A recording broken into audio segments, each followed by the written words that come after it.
when the guns fell silent over Lake Erie on September 10, 1813, the Brig Niagara had carried Commodore Oliver Hazard Perry to a stunning victory over the British. On that bright afternoon, no one could have predicted the cycles of neglect and resurrection that were to be her fate for the next 175 years. Niagara served on the Great Lakes until the War of 1812 ended. In 1820, she was stripped and sunk at her mooring in Misery Bay within Presque Isle Harbor. In 1913, to commemorate the centennial celebration of the Battle of Lake Erie, Niagara, or what was left of her, was raised from the water and pulled ashore on Presque Isle. A salvage crew took only 2 months to construct a new brig on Niagara's original backbone. Niagara toured the Great Lakes under tow, then returned to Erie for public exhibition. Sadly, by 1929, lack of maintenance had literally sunk the ship. She was raised again and moved to a berth on land. The Commonwealth of Pennsylvania began reconstruction in 1931, but the deepening economic depression brought work to a standstill just 2 years later. The Pennsylvania Historical Commission took over reconstruction in 1939. Niagara was launched in 1943, but she did not receive new masts and rigging until 1963, the 150th anniversary of the Battle of Lake Erie. By the 1980s, neglect had struck again. A study revealed that Niagara was rotted throughout. The Pennsylvania Historical and Museum Commission, assisted by the flagship Niagara League, elected to reconstruct the brig. But this time, there would be a difference. Niagara would travel the lakes again, under sail.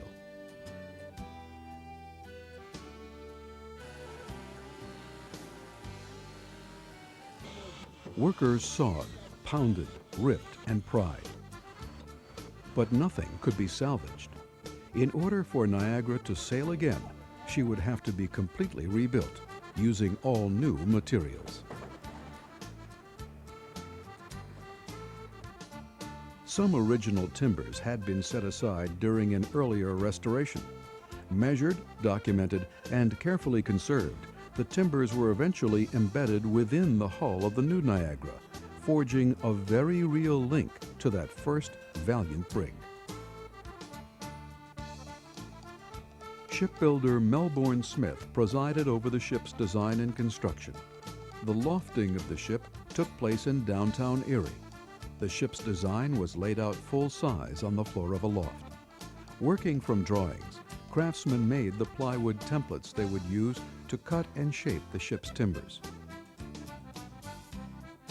Like shipwrights the world over, Niagara's builders celebrated the laying of the keel. I want to thank all you folks for coming here today. This is quite an honor to be building this vessel for you.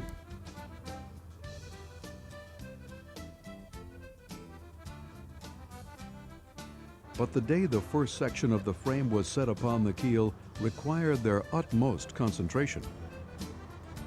This is the first frame up. We've got to get up square, and then we'll measure most of the other frames from it. But we'll get the first frame up, make sure that it's right, and then we'll follow it with all the other frames.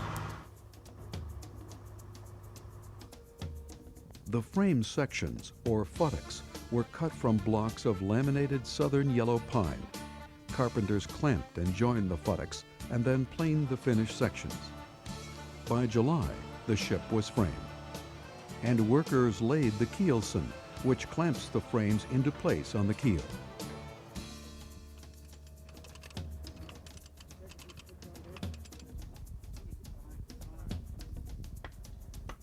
The stem and stern posts of the brig were set in position, and the crew began to plank the exterior of the hull. In the meantime, other builders set the deck beams, while still others planked the ceiling, the interior wall of the hull. As carpenters framed openings in the deck for hatches and for the mast fittings, others worked on details like the hawse pipe through which the anchor cable would run. Heavy deck planks of Douglas fir were secured to the beams with spikes.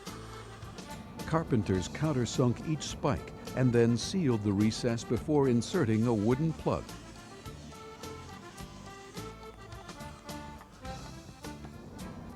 The hull received the same treatment. Spikes countersunk, sealed, and topped with wooden plugs. The hull was plain smooth.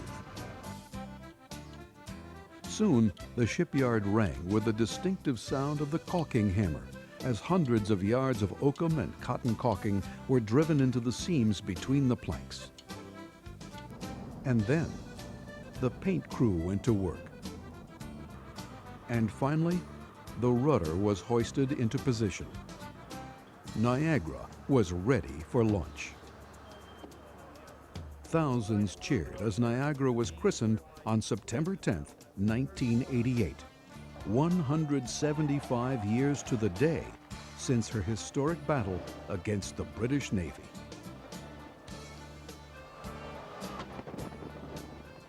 Two years passed while the Commonwealth of Pennsylvania raised additional funds.